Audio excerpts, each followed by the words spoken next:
Olá, aqui é o professor Vitor Araújo e vamos falar sobre gradiente e derivada direcional.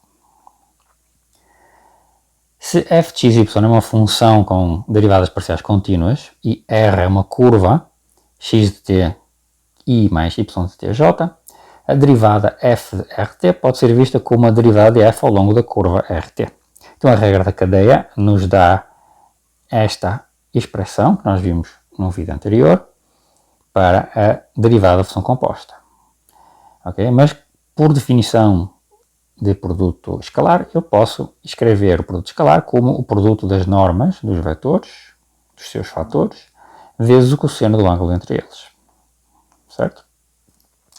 Então, fixada a função f e calculando a derivada ao longo de várias curvas pelo mesmo ponto, o que é que nós vemos? Nós vemos que a derivada é proporcional à velocidade escalar, okay? Que é esta norma, a norma da velocidade, e ao cosseno do ângulo entre o gradiente e a velocidade.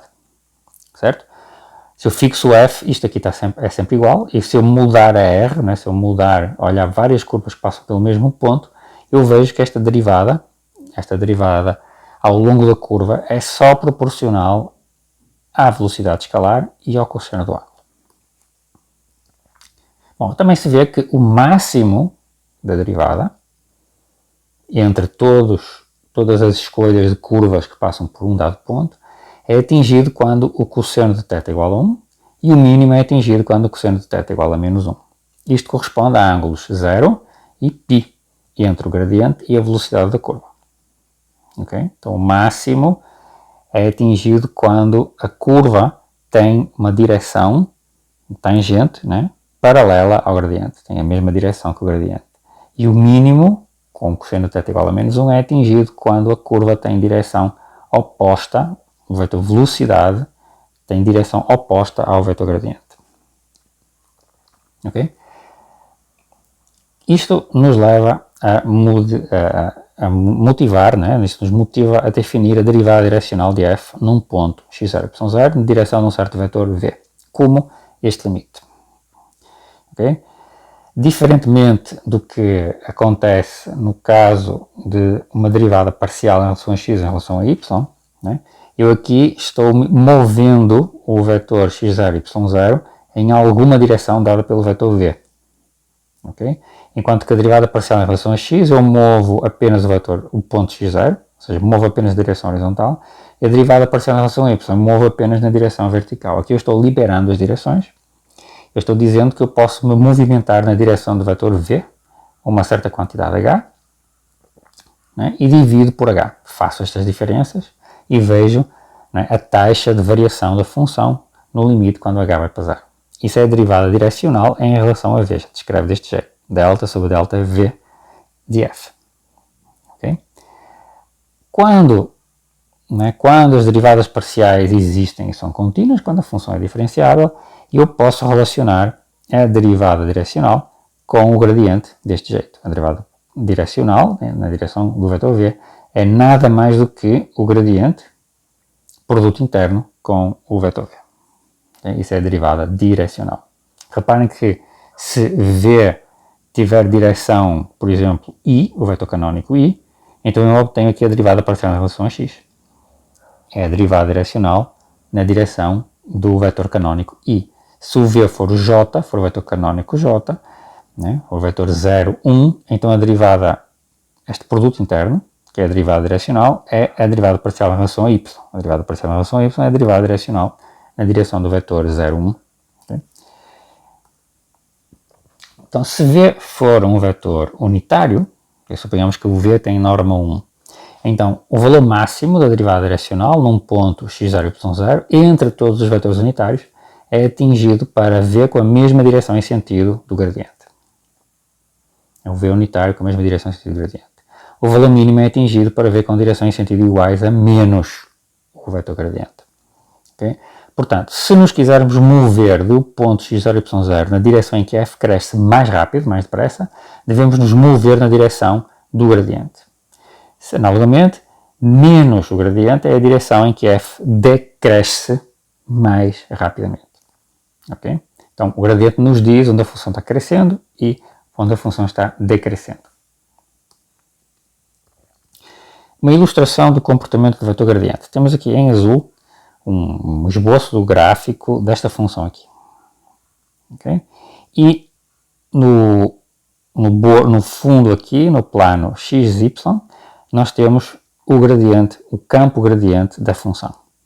Okay? Então reparem que, por exemplo, a função aqui está diminuindo, ou melhor dizendo, a função está crescendo aqui nesta direção. Quando eu me afasto da origem, eu cresço aqui, por exemplo, e olhem o vetor gradiente apontando exatamente nesta direção de crescimento. Né? Vejam o vetor gradiente apontando também para cá, por exemplo, e vejam que a função está crescendo aqui, o vetor gradiente está apontando nesta direção aqui e aqui em cima a função está crescendo. Okay? Então nós vemos a direção do vetor gradiente aponta na direção em que a função, o gráfico da função, aumenta da altura, ou seja, a função está crescendo. Okay?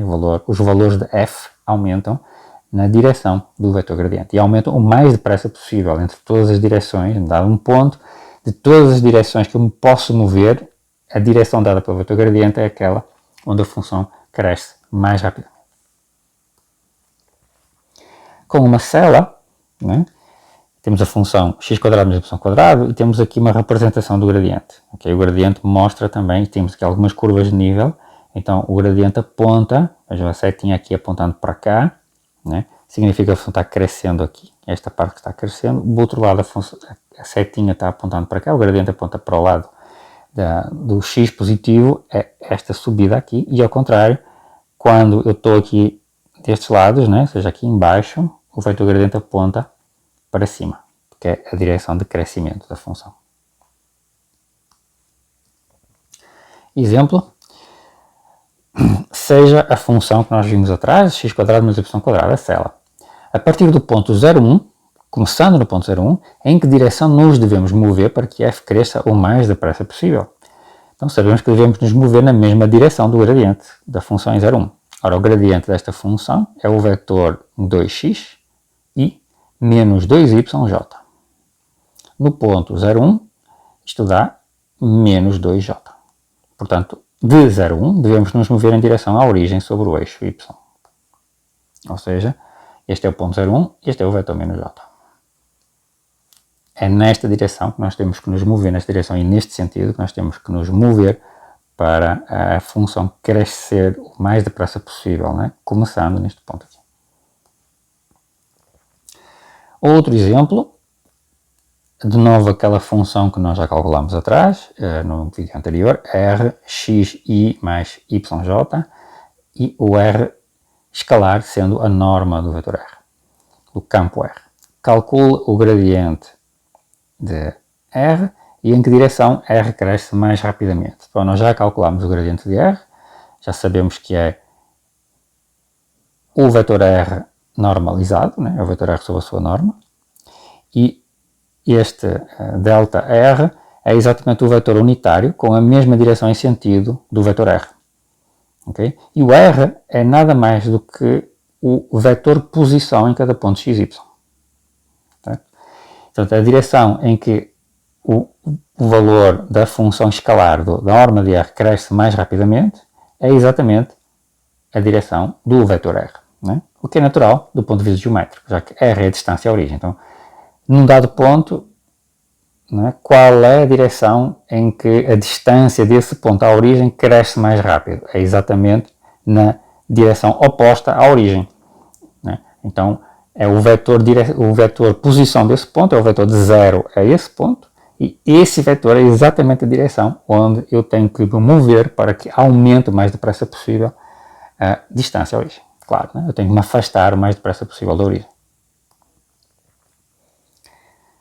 Vamos aplicar a ideia que nós vimos atrás, num dos exercícios, de o gradiente numa curva de nível tem uma propriedade especial, que ele é perpendicular à reta tangente. Então o gradiente nos permite achar facilmente a tangente a uma curva de nível. Porquê? Porque se eu tiver uma função, né, tiver uma certa curva de nível, e um ponto na curva de nível, onde o gradiente não seja o vetor nulo, okay? Então o gradiente é normal, ortogonal ou perpendicular, estes nomes são todos equivalentes, é normal, é ortogonal, é perpendicular à reta tangente à curva de nível no ponto x0, y0. Okay? é o mesmo argumento que nós já vimos, portanto, uma curva R de t contida na curva de nível satisfaz que f em R de t é constante para todo o t. Portanto, o gradiente é perpendicular à velocidade, que por sua vez, essa velocidade da curva é tangente à curva, né? E é tangente, portanto, à curva de nível. Ok? Então, o gradiente nos dá automaticamente uma direção perpendicular à tangente a curvas de níveis. Desta forma, nós podemos escrever uma equação para a reta tangente a uma dada curva de nível desta maneira. Okay? A reta tangente é o conjunto de todos os pontos do plano que satisfazem o seguinte: o gradiente, produto interno com o vetor x menos x0, y menos y0, tem que ter um produto interno zero. Okay? O gradiente é ortogonal ao vetor x menos x0, y menos y0. Certo? Ou seja, temos aqui o ponto x0, y0, temos aqui um ponto qualquer da reta tangente, e o xy menos x0, y0 é este vetor aqui, né?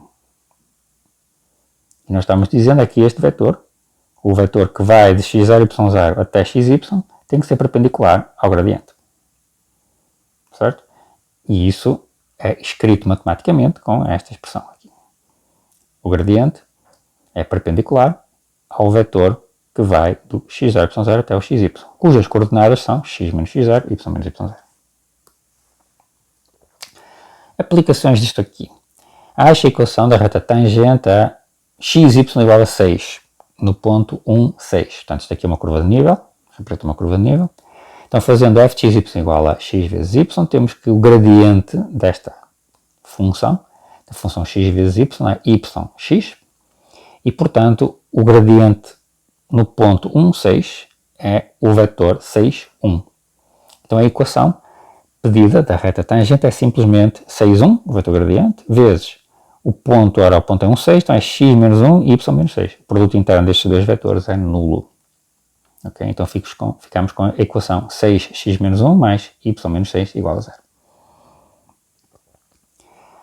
Outro exemplo, acha a equação da reta tangente a x é elevado a menos y quadrado igual a 1 no ponto 1, 0. Então, de novo, isto aqui é uma curva de nível desta função f de xy, x vezes exponencial elevado a menos y quadrado. E notamos que realmente, né, o f de 1, 0 é igual a 1. Portanto, o ponto pertence realmente a esta curva. Então, o gradiente, né, é fácil de calcular, o gradiente é elevado a menos y quadrado, vírgula x. É o vetor, né, é elevado a menos y quadrado na primeira coordenada e x na segunda coordenada. Portanto, o gradiente em 1, 0 é 1, 1. É só substituir. Né? E a equação pedida da reta tangente é o gradiente 1, 1 vezes x menos 1, y menos 0, vezes o vetor x menos y 0, que é o vetor, né, que vai do ponto xy qualquer ao ponto 1, 0. E a equação final, fazendo este produto interno e simplificando, é x mais y igual a 1. Falaremos daqui a pouquinho a relação entre a derivação implícita e o gradiente.